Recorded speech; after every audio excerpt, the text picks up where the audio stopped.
Namaskaram folks, I hope you're all doing well. Today's video is going to be about my experience of having done the Angamardana practice for 19 months straight without a day's break. I should have actually recorded this video about a month earlier because I had initially planned to record the sequence of updates every 6 months, but I was a little busy with a lot of work last month, and I thought I should record one now as an update to the two other videos that I had posted in almost 6-month intervals on the Yogi channel. So 19 months has been going of Angamardana, going pretty strong, and I hope to have many more such updates rolling in. So just to give you a quick background about myself, my name is Aaditya Manjanath, and if you've seen the other two video sharings of mine of the Angamardana practice, those were done when I was still in Taiwan. I recently moved to Japan, and you can see the change in the background here. So I moved to Japan about 6 months ago, and I am working in a national institute here in a city called Tsukuba, called the National Institute for Material Science. And over here as well, I continue working on excited state quantum chemical simulations, wherein we look at what are the atomistic, what's the atomistic mechanism of chemical reactions, which may be hard to obtain through experimental means. So that's what I basically work on over here in NIMS.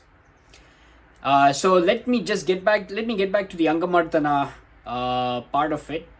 So I learned Angamardana about nearly 3 years ago, so early 2020.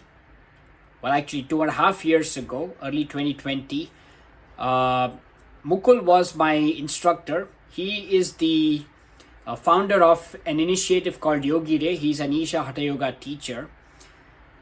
And I came across his video sharing of he having continuously persisted through the 6-month 108 cycles of Surya Shakti leading up to the day of the Mahashivratri event in early 2021, which helped him a lot get through the rigor of the volunteering process in the Isha Yoga Center in Coimbatore during the Mahashivratri time.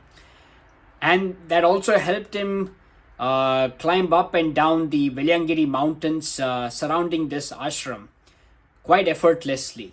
So that got me motivated to start my own mandala. Initially a mandala of 40 days, but ultimately I found that this practice gave me a lot of benefits that I had not even expected. And that's when I just continued doing the practice, and leading up to this day of the mark of the 19th month anniversary. So just to summarize the overall benefits, I don't want to sound too repetitive, just like in the other two videos, like a broken record, but just to stress the fact of that some of the benefits that I have gleaned over these last 19 months have been that hatha, or stubbornness in many Indian languages, continues to persist in me, that I do the practices no matter what my body or my mind says, irrespective of my schedule, whether I finish work early or if I come back from work pretty late in the evening or in the night, I still do my practices, and I keep up with my practices. For instance, there have been many circumstances where my body and mind would keep telling me that I guess it's better to skip the practice for today and just restart a mandala or so the next day, because I would have come home a little late. So but I don't listen to my body and my mind, and I'm stubborn in that sense. So that's where the hatha aspect comes in, and that has been going pretty strong even after the 19 months of practice.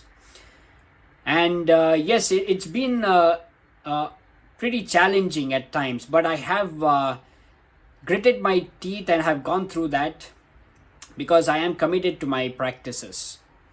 So that's the hatha aspect to it. And of course, many other benefits. For example, my body feels much lighter and agile. So during the course of this video that you would be watching, I have sneaked in a few snippets of my practices. So you would get to see whether I'm doing the practices right or not. But I must give you a bit of a friendly warning as to not use this video to learn the practices, but these snippets should serve as a motivation for you to either take up this practice if you've not learned already, or if you have, then to restart your practices basically. But yeah, it's just to give some kind of a motivation to people. I have sneaked in snippets. You will see some of them appearing as I continue with my sharing. So that's about what I have felt so far doing these practices. Maybe there's more to come in terms of benefits, which I am not yet aware of. So in that regard, I am going to keep an open mind and continue to not have any expectations. But it's been a great and challenging and an interesting journey of sorts. These last 19 months of going strong with the regular Angamardana practice. And just to give you an example of, to further elaborate on the hatha aspect of it, recently, well in August, about 2 months back or so, we have this holiday period which marks the end of the summer season, and that's called the Obon period here in Japan. So during the Obon period, I had undertaken this crazy trip of 9 days where I went all the way up north to Hokkaido, a very large island of Japan, and then all the way down south to the Kansai area, which includes major cities like Kyoto and Osaka. And you know, whenever I talk about this with folks around me and share my experience, they say that's crazy. You know, no one would imagine going all the way up north first and coming down south. But despite all that, I would say it's mostly because of my regular Angamardana practice, that I was able to survive that grueling and very challenging trip. So I stayed during the course of my trip, I stayed for the longest duration for about 4 nights in a city in Hokkaido called Sapporo. And the hotel room that I had booked for my stay was quite small, and as a result, it would have been much harder to do all the postures of the Angamardana practice in that small room. But then, since I had decided not to skip my practices, what I did was I went to the reception counter of the hotel, and of course I had to speak in Japanese because at least in that hotel nobody spoke a word of English. So I had to convince the receptionist, the staff over there, to provide me some space, or rather I asked them if there was some space, empty and big enough space, where I could do my practices without people disturbing me. And I told them that you know, my room is very small and I'm unable to do my practices there. They did their best to help me out, and they gave me space near the entrance, but in the second floor, where I would do my practices every day for those 4 nights. And people who entered the hotel must have definitely seen me do my Angamardana practice. I'm not sure, but that's how I managed to keep up with my practices in that part of the trip, despite having this sort of a limitation. And overall, during that trip, I would sleep around 3 to 4 hours per night on an average, and I would start the day early, finish my morning set of practices, start the day early, walk around 11 to 12 kilometers on an average every day, come back by around 8:30 or 9 in the night, and then do my Angamardana practice, have a late dinner and sleep late, and then start the day. So the cycle continued. So that was how crazy of a trip I had.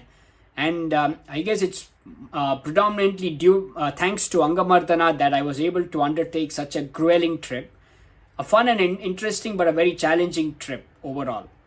So that's how Angamardana, the regular practice of Angamardana has helped me. It's strengthened me a lot from within, made my body more agile and light, and also, made me more stubborn in the sense that I'm still committed to my practices. So that's been my update so far. That's my update so far of the Angamardana practice. If you have not learned this practice already, I urge you to take it up. Try it for yourself for 40 days, a mandala, and see if this helps you out or not. And of course, if you've already learned, please go ahead and start a mandala and then see again for yourself if this helps you or not. And I hope this video sharing motivates you into doing either of these.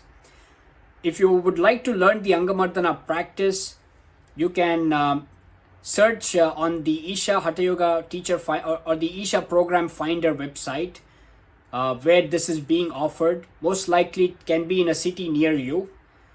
And also Mukul is going to organize or otherwise Mukul is going to organize a Hatha Yoga Fest, and you can take part in the Angamardana session as part of the Hatha Yoga Fest and learn the practice. So by the end of that session, the Angamardana session, you will be empowered with a very powerful tool that you can take back and that can help you build your body and mind in ways that you cannot imagine.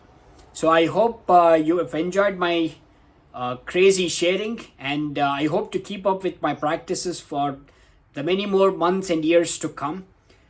And in the next 6 months or so, when I pass the 2-year mark, I'm going to make another video sharing outlining more such experiences. So stay tuned for that, folks. Thank you very much for your attention. Namaskaram. Take care. Cheers.